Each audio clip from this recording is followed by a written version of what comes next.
Af hverju eru svona margir í kulnun? Verður valkyrjustjórnin að veruleika? Af hverju eru leikskólar að færa sig yfir í einkarekstur? Af hverju eru starfsmenn RÚV að veita starfsmönnum RÚV verðlaun RÚV og búum við hugarfar glötunar? Þetta og sitthvað fleira í pælingu dagsins og í dag er 16. desember 2024. Nú ef þið eruð að horfa á þetta á YouTube þá hvet ég ykkur til þess að gera subscribe á þessa rás og ef þið viljið komast í hóp þeirra sem er að styrkja þetta framtak þá gerið þið það með því að fara inn á pardus.is/1pæling. Þið sjáu hérna, þeir sem eru að horfa, ég er í mjög miklu svona natural habitat, þetta er ekki svona almennt svona, ég er órakaður og nýkomin á ræktinni en ástæðan er svo að ég hef ekki haft mikinn tíma, sem er kannski ástæðan fyrir því að það er langt liðið síðan á seinasta þætti, en ég allavega ákvað að láta slag standa þrátt fyrir það að þetta væri ekki kannski, hvað ég var að segja, það er fullkomnu aðstæður sem ég hefði viljað allavega raka mig, en nú styttist óðum í hátíðana sem eru jólin og ég gerir ráð fyrir því að margir sem eru að hlusta eru að undirbúa þau samhliða því að hlusta á þennan þátt. En ég ætla að hafa þetta svona aðeins öðruvísi fyrirkomulag, ég tala vanalega svona eitthvað eitt atriði en þetta verður, hvað ég var að segja, þetta verður meira í svona fréttir vikunar stíl og svona, eins og segja, svolítið svona kannski upphittun af frekari umræðum hérna ýmsu hluti.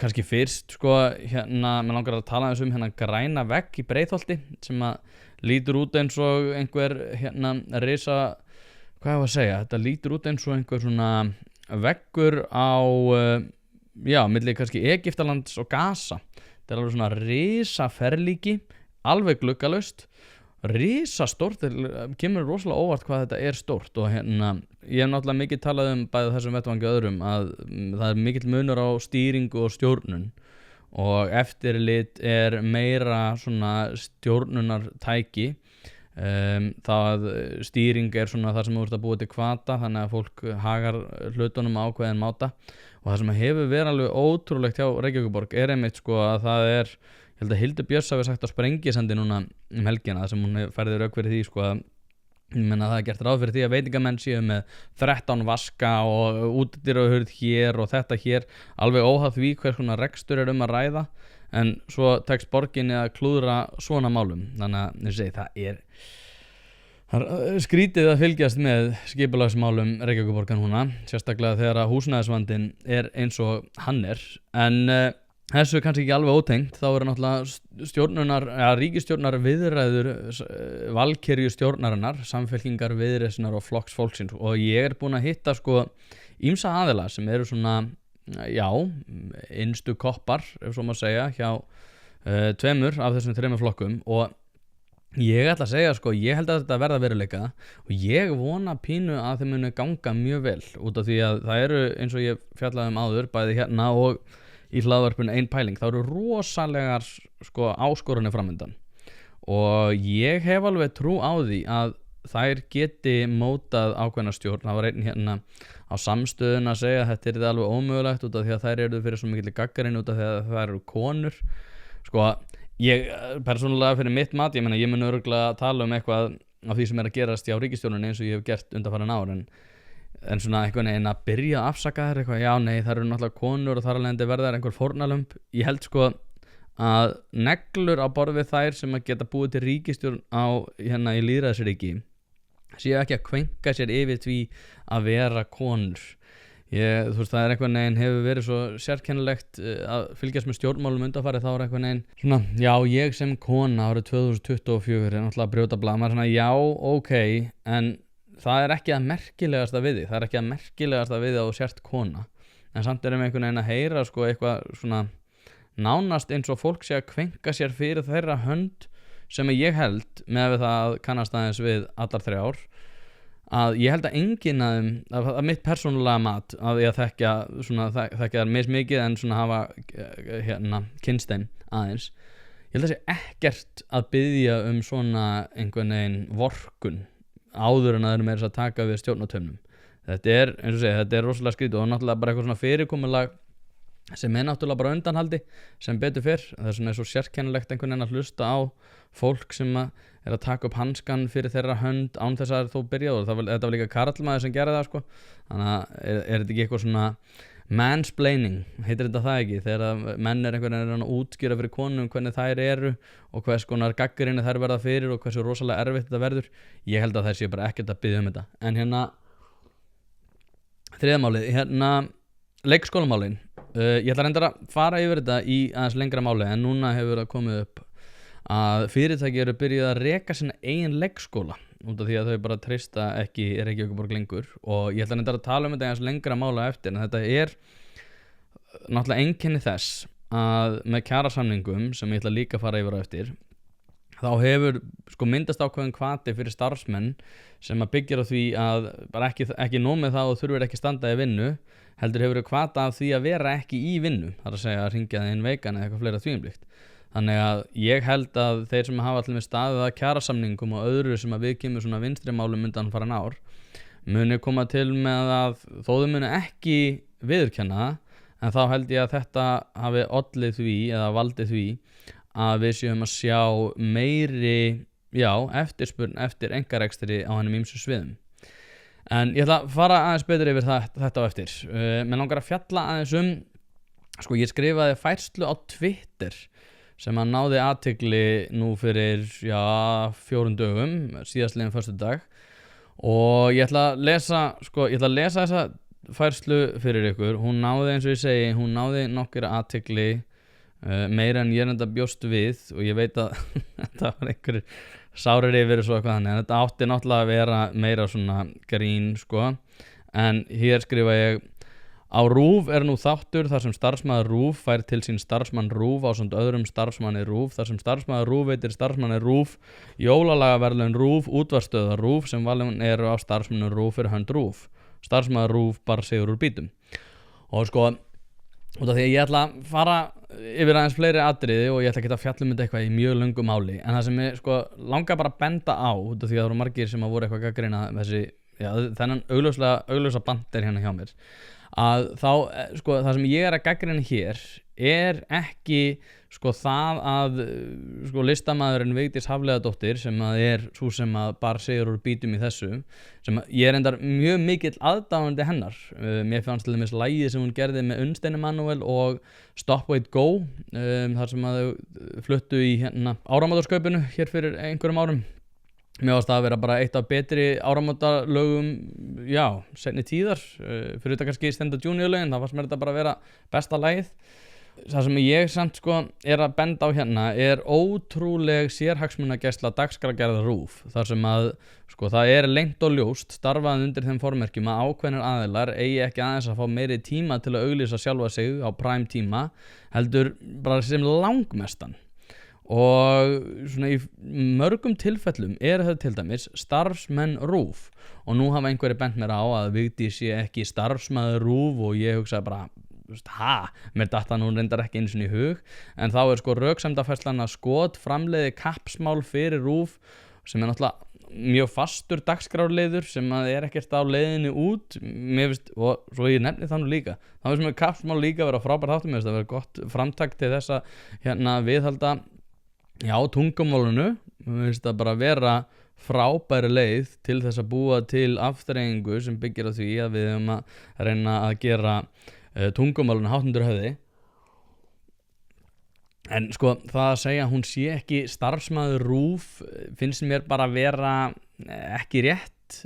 Hún hefur verið að starfa við skrif í áramótaskaupi, hún hefur verið, var hún ekki eitthvað í sambandi við Ólympíuleikana, hún gríðarlega oft í útvarpi, hefur stýrt einhvern þáttum ef ég ekki að fara með fleipur, þó reyndar ekki að fullir það, en svo, þú veist, eins og segi, hún það mikið á RÚV, það mörgum þáttum og öðru, að ég veit alveg, getur kallaði verktaka og sagt að þú sérst ekki á launaskrá, en ég meina, ég verktaki í fyrirtæki, ég starfsmaður fyrirtækisins, ég með fastan lið í því að kenna ákveðna tíma, ég starfsmaður fyrirtækisins, ég get ekki eitthvað sagt, nei, ég nú bara verktaki, það meikar ekkert sens. En gagnrýnin mín beindist náttúrulega ekkert að henni sérstaklega, og bara alls ekki, heldur að RÚV sem með lang bestu leiðina til þess að koma einhverjum á framfæri, sérstaklega í þröngum heimi lista og menningar.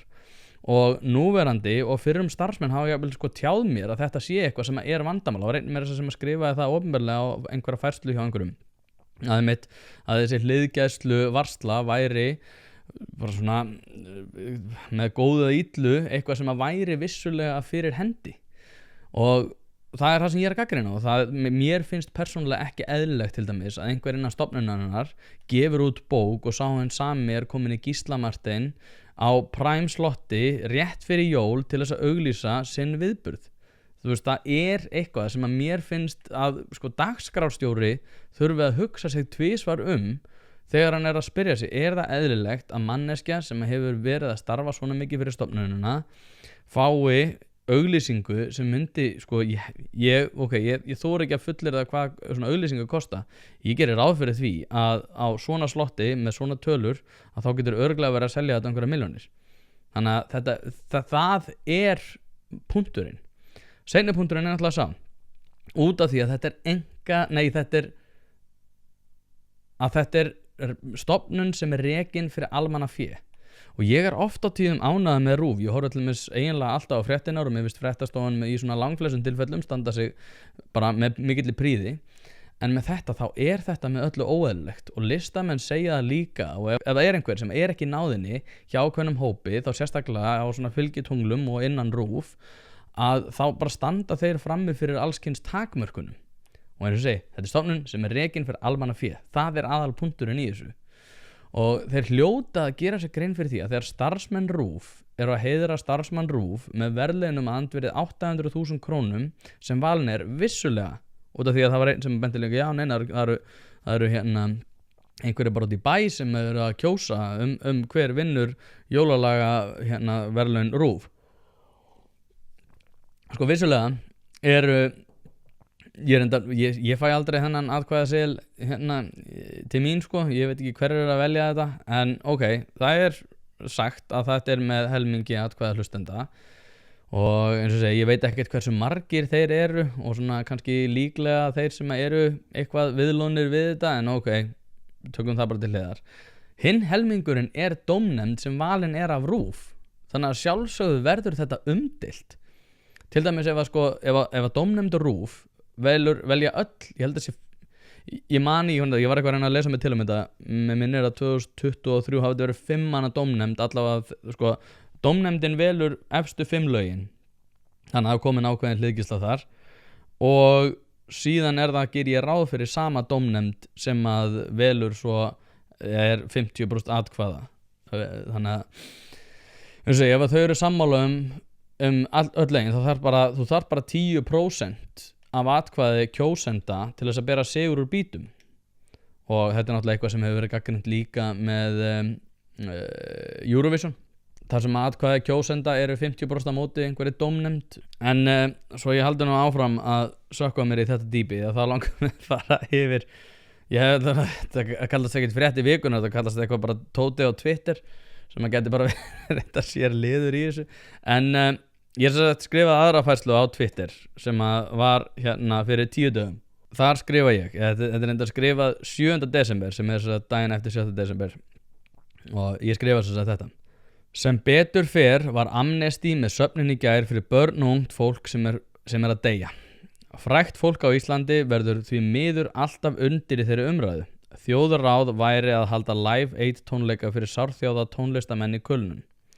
Og þetta var svo sagt að listamæður sem ég ætla ekki að nefna hana og hún svo sagt er í viðtalið þannig sem að ber titilinn Þetta drepur fólk á endanum. Ég svona hugsaði, já, þetta er áhugavert.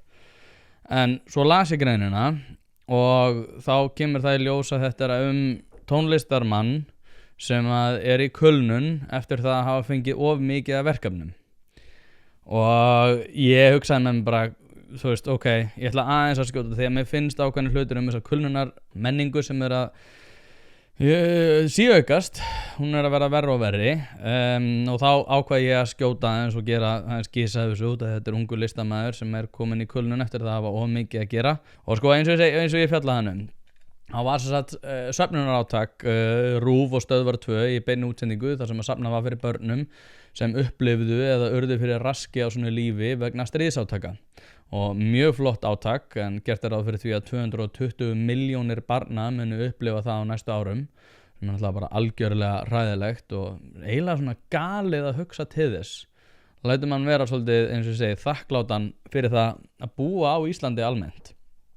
En daginn eftir kom svo þetta viðtal þar sem að fyrirsögnin var, þetta drepur fólk á endanum og ég verð bara að vera hreint, ég hugsaði bara hvað er nú þetta?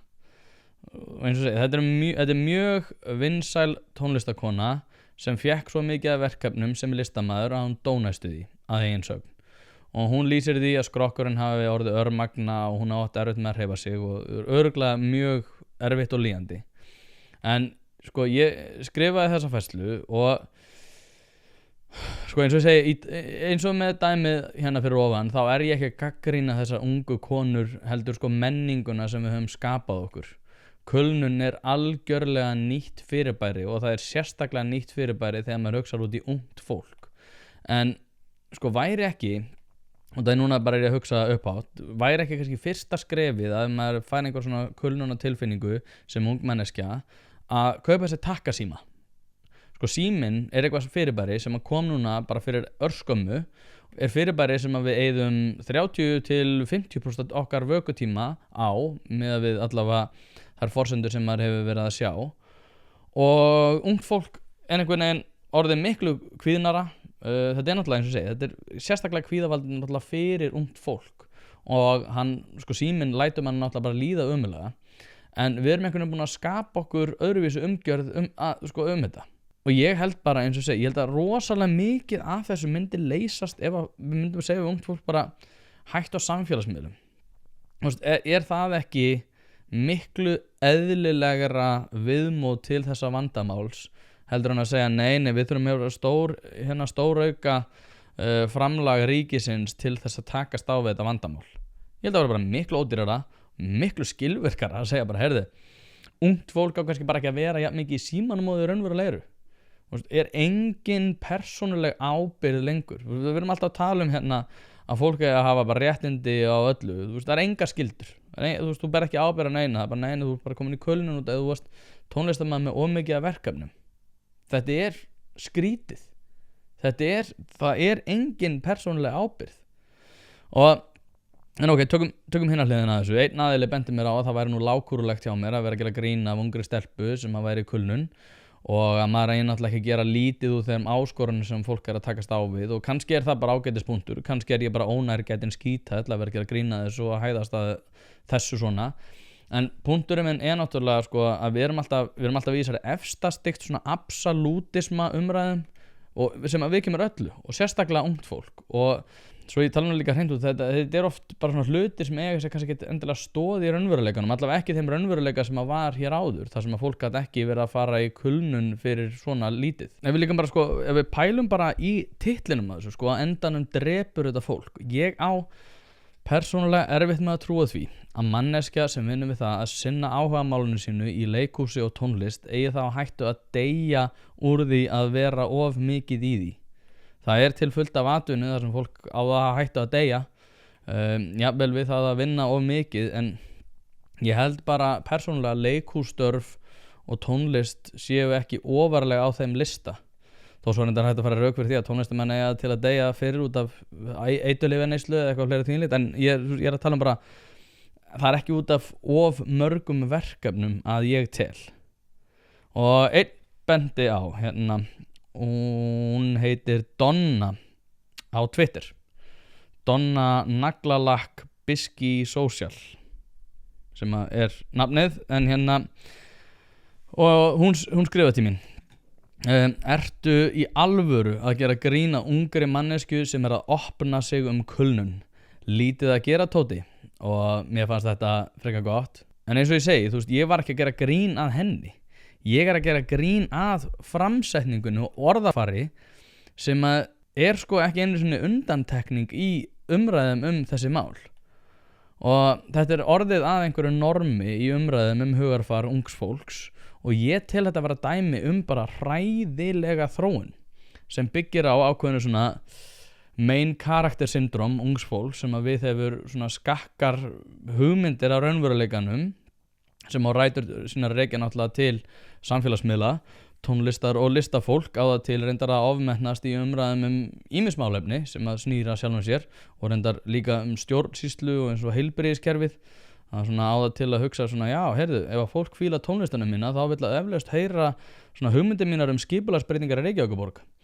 Og kannski er ég, eins og ég segi, að vera ónærgætnir skítall, en ef við bara brjótum bara aðeins niður þessa athugasemd sem er hérna að fara á Donnu. Ertu í alvörunni að gera grín að ungri stelpu sem er að opna sig kulnun, lítið að gera Tóti? Sko, í fyrsta lagi náttúrulega held ég að fleiri tónlistamenn, allavega svona mín tilfinning af þessu, fleiri tónlistamenn myndu kulna af því að hafa of lítið að gera. Ég held að svona ákveðið tilgangsleysi og fleira sé miklu meira eitthvað sem er lýjandi, en ég veit ekkert það, ég er ekki í listsköpun. En mér langar aðeins að sko tala þetta orðafar, sko opnaði sig kulnun. Þetta er ung stelpa sem er að opna sig kulnun. Sko, hvað þýðir að opna sig fyrir kulnun? Þetta er látið líta út eins og einhver svona hetjudáð að segja frá því að þú sett of þreyttur til að mæti vinnuna. Sko, og það eru margir vinklar að þessu, en síðan hvenær var talað að opna sig kulnun? Hann þorði að stíga fram og tala að hann ætlaði ekki að mæta í vinnuna í nokkra mánuði, en myndi samt koma til með að halda laununum sínum. Svo þetta er svona rosalega svona skrítin, svona not all heroes wear capes þema.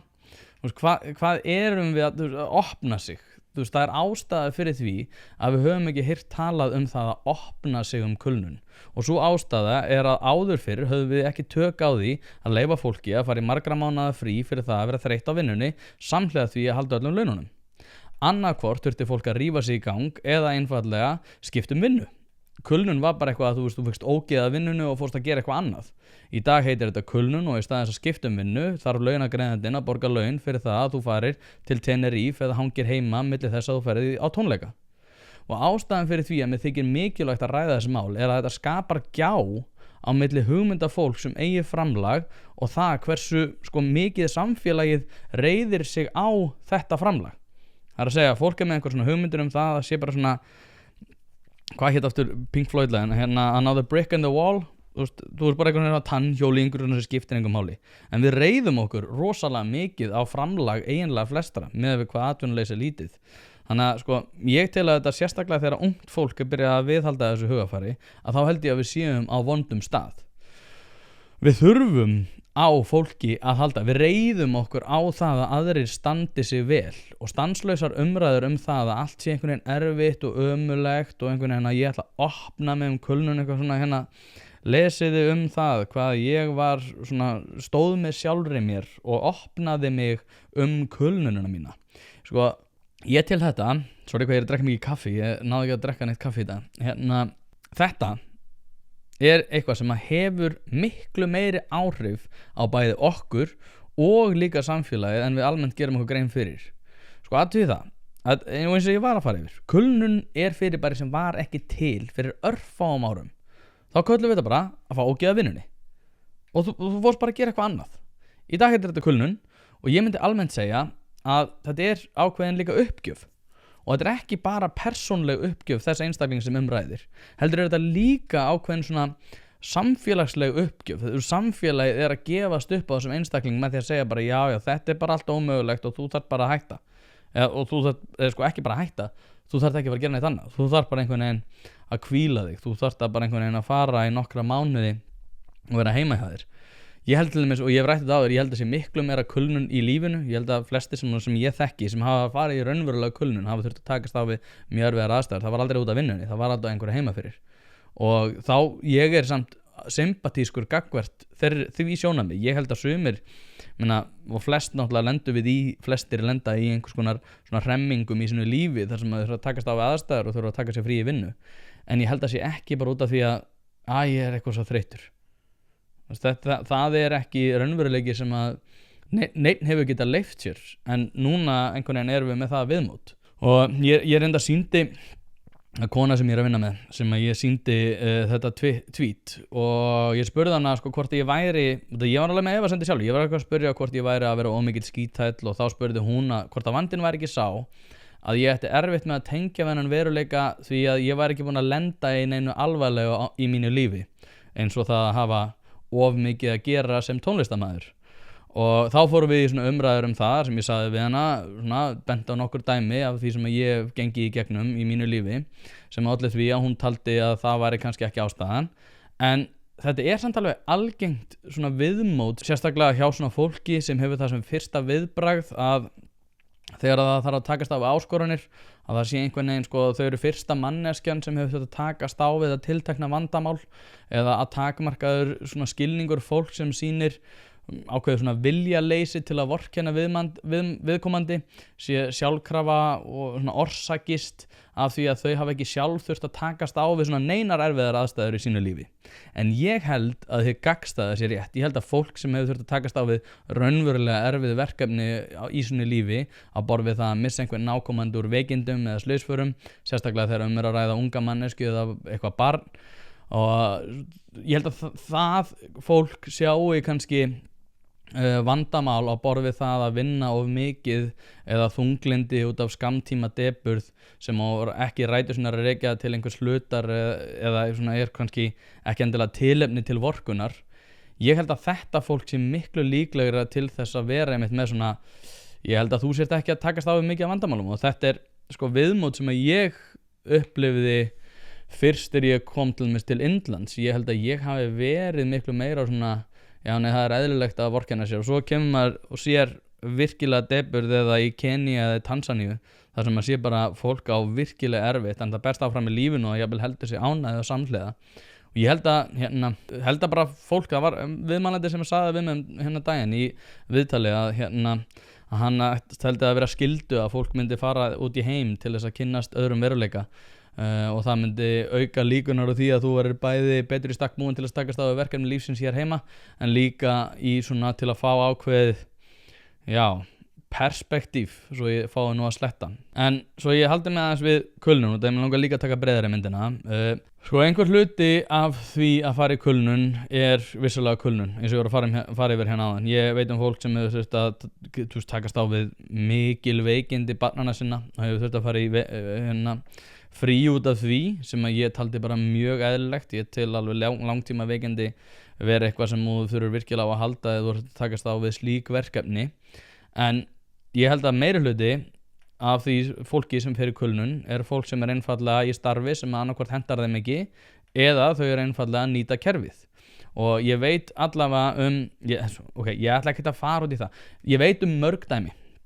Ég vinn á 40 manna vinnustað og ég hef verið að vinna undanfarin 15 ár sem er á sambýli fyrir fatlaða, og ég hef verið líka að vinna á öðrum sambýlum þar sem að ég hef verið fenginn til aðstoðar til þess að takast á við ýmsar aðstæður, og ég veit bara að í mörgum tilfellum er þetta alls ekki fólk sem hefur rétt á því að fara í kulnun eða ætti ekki að vera rétt á því, en þú þarft í rauninni ekki annað en að segja bara að og ert bara svona smá slappur og komið leið á vinnunni og finnst leiðilegt að vakna á morgnana og þá ert þú bara komin í langtíma veikindi. Og sko, ég veit ekki, mér finnst þetta ekki vera hluti af eðlilegri þróun, en segjum bara sem svo að þetta sé bara hluti af eðlilegri þróun og að það sé jákvætt að þessi loksins komin upp umræða á yfirborði og fólk sé að svona loksins hafa tök á því að opna sig umræðina þetta. Þá langar mér líka að tala þetta út frá praktísku sjónarhorni fyrir samfélagið. Nú virðist að vera að það taki, eins og segir, Reykjavíkurborg 2 ár að svara beiðnum, þannig að eins og nefndi upp að þá langar mig frekar að þetta sé, ég er ekkert að slá neinu fram sem eitthvað svona þetta er einhver absolút rétt hérna. Ég er bara að reyna að opna einhver umræðu sem ég til vera nauðsynlega. Og ég prófaði í undirbúningi fyrir þetta, ég hef rætt við nokkra stjórnendur hjá Reykjavíkurborg og innan annarra svona sviða stjórnsýslunar, og bara eitt dæmi, hjá Reykjavíkurborg er svið stjórnenda þar sem að hátt í 40% stjórnenda af sko heildarfjölda sviðsins er í kulnun. Þetta er heilt á litið þegar að skoðar eru tölur virk að þá eru þetta 80% konur og 20% karlar. Þá eru þetta í langflestum tilfellum háskólamentað fólk sem er svolítið einkennilegt út af því að við einhvern veginn höfum alltaf haldið fast í það að það veri betra að fá menntun sem að náttúrulega greiði betri laun, og ég tel reyndar ennþá að svo sé, en þetta er ekki góðar tölur fyrir það sjónarmið. Tæpur þriðjungur vinnur innan stjórnsýslu í fjármálaþjónustu, upplýsingatækni eða almennu skrifstofum, svo 20% í heilbrigðis- og félagsþjónustu og 17% í kennslu, uppeldis- og tómstundastarfi. Þannig að risa hluti af þessum einstaklingum starfa hjá henni opinbera. Og sko sama hvað manni finnst kulnun, þá þetta líklega einn stærsta breyta í okkar vinnumarkaðskerfi sem hefur áhrif á útgjöld og enginn að tala það. Það eins og sé ekkert talað þetta. Nú eru hægri menn hérna að tala eitthvað, já við þurfum að láta ríkissáttasemjara hafa auknar heimildir til að grípa inn í þeirra stéttarfélögum vil ekki ganga til samninga og eitthvað. Ég reyndar alveg sammála því, en þetta bara svo miklu stærra mál. Og það verður ekkert gripið í taumana á þessu með auknum heimildum ríkissáttasemjara. Sko, og líka annað, svo ég tala stéttarliðsbaráttu, einu sinni snerist hún það að fá meira fjármagn fyrir meiri vinnu. Í dag snýst fyrst og fremst að fá borgað fyrir það að vinna ekki. Og við verðum að gera okkur grein fyrir því að afleitar afleiðingar af því hvatastýringakerfi sem hefur verið mótað sérstaklega hjá starfsmönnum þeirra svona kjarasamninga sem eru hvað stærstir. Og eins og segja, þetta vandi undirskrifaðara kjarasamninga. Stytting vinnuvikunar var til dæmis algjört klúður sem rosalega lítið rætt. Stjórnsýslan veit það, stjórnmálamenn veit það, ríkissáttasemjarar veit það, atvinnurekendur veit það, Reykjavíkurborg veit það, meira að segja sumir stéttarliðsforingjar hafa viðurkennt það og allir virðast vita það. Allir vita líka að það eru risastóru hópar sem fá ekki að njóta þessara nýju kjara hinna útvöldu og það eru útlendingar og þeir sem starfa á fyrirtæki með einkarekstri. En við tölum ekkert það. Og kulnun átti meðal annars það einhvern veginn að vera meiri til umræðu kulnun og að koma til móts við þessa hópa með styttingu vinnuvikunar, að það átti að minnka kulnun. Þetta átti að minnka með tilkomu þessa átaks nýju kjarasamningana. Og svo varð bersýnilega ekki, en ef við horfum líka til breiðari myndar, þá ekkert fyrirtæki sem að gæti rekið sig, ef við tökum bara þessa stofnun sem ég var að ræða áðan, þetta svið sem ég var að ræða áðan, þetta ekki heil stofnun, þetta eitt svið, þar sem að 40% stjórnenda í kulnun. Það ekkert fyrirtæki sem að gæti verið með 40% sinna stjórnenda í launuðu leyfi sem í sumum tilfellum í meira en ár. Og svo reyndar skil ég ekki kjör opinberra starfsmanna í mörgum tilfellum þar sem að sumir eru búinir að vera að vinna jafnvel í örskamman tíma en verða samt geta að fara í kulnunafrí út í hið óendanlega, þrátt fyrir það jafnvel bara eitthvað fólk sem hefur verið að hringja sig inn veikt og þá getur það samt farið í kulnunafrí, þrátt fyrir það að svona almenn sannindi í þessu, út af því að ég í kjaranefnd samhengis og ég þekki kjarasamningan ágætlega, þá talað það að þú þurfir að vera í vinnu, fara 2 daga í mánuði eða eitthvað og vinnur þau upp. En svo virðist það ekkert vera framfylgt. Ég ætla ekki að slá því föstu, en svo virðist sem fólk getur farið í mjög mikil langtíma veikindi án þess að þurfa einhvern veginn að standast þessar kröfur. Og svo getur bara fólk verið að taka fullt af aukavöktum samhliða því að hringja sig alltaf inn veikt á þær vaktir sem það átt að mæta, þannig að þú ert bæði að fá greitt fyrir þína vaktir og þær aukavaktir út af þú náttúrulega bara hvílir þig þegar þú ert veikur og þetta bara stórkostlegu vandi. En við einhvern veginn, nei, við þurfum bara að láta ríkissáttasemjara hafa bara auknar heimildir. Þetta ekki gott og það líka athugið það þegar manneskja fer í kulnunafrí eftir það að hafa hringt sig inn veika á sína vaktir en fá greiddar yfirvinnu, þá fær svo manneskja mjög há laun í kulnunafríi. Þannig að þú hefur bókstaflega hvata til að skráði í kulnun, þú ferð bara til læknir og segir, þetta nú eiginlega bara hálfa ómögulegt allan daginn og hann bara, kulnun, ekki spurning. Ekki kaupa að takka síma því að þetta líka oft fólk sem með einhverja 8 tíma á dag í símanum, nei, þú þarf bara að fara í frí, það bara deginu ljósara, ekki hætt í símanum, það ekki vandamálið, það bara vandinn sá að þú ert að mæti vinnu, þú ert að fá greitt aftur í tíman fyrir yfirvinnuna sem þú vannst, þrátt fyrir það að vera ekki að mæta þína vaktir, þannig að þú vinnur í rauninni miklu minni vinnu en fær gríðarlega há laun og þetta að gerast. En við þetta bara eðlilegt en mér finnst þetta persónulega stjörnugalið. Og eins og segið, líka bara þetta myndi aldrei ganga hjá neinu öðru fyrirtæki, þetta myndi aldrei ganga hjá nokkru fyrirtæki. Og nú ég búin að nefna það nokkru sinnum og þá myndi einhver segja, þetta ríkið þetta ekki vandi, en af hverju ættu við samt að gera ráð fyrir því að ríkið geti starfað við önnur lögmál heldur en fyrirtæki? út af því að sko stuttasvari við því að það getur það ekki. Það er ekki hægt að reka ríkissjóð þannig að svona rosalega stór hluti fólks launuðu fríi. Bæði tekur þetta mannafla út úr menginu sem að hefði ellegar nýst annar staðar, en samhliða því eru aðrir sem að þurfa að hlaupa hraðar. Þetta er náttúrulega mikið vandamál innan heilbrigðisþjónustu þar sem að hjúkrunarfræðingar sem að fara í kulnun eru þá að valda því að aðrir þurfa að hlaupa hraðar, sem veldur því að aðrir verða örkumla af þreytu. Þannig að það þarf að opna umræðina, ég veit að þú líki orðið opna umræðina, en það þarf kannski að opna umræðina þetta. En sko lokapunkturinn í þessu, sem er reyndar alls ekki óskyldur, er það að einkafyrirtæki sjá núna hag sínum borgið að búa til eigin leikskóla. Og athugið það, ég er að ræða þetta í breiðari mynd. Þetta er hluti af stóri bylgju sem ég held að muni koma til með að gerast eða eiga sér stað á næstu árum, og hún mun gerast gríðarlega hratt.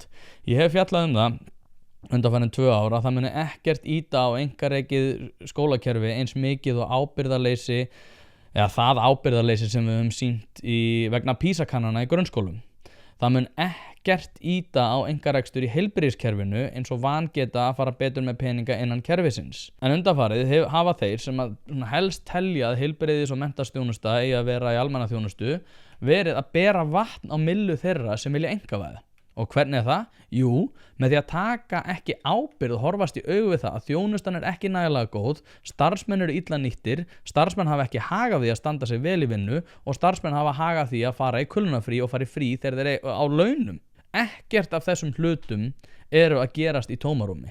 Og nú verður aukin eftirspurn eftir framtaki einkaaðila bæði í skólakerfinu og leikskólakerfinu, og þetta mun skrifast á þetta viðhorf.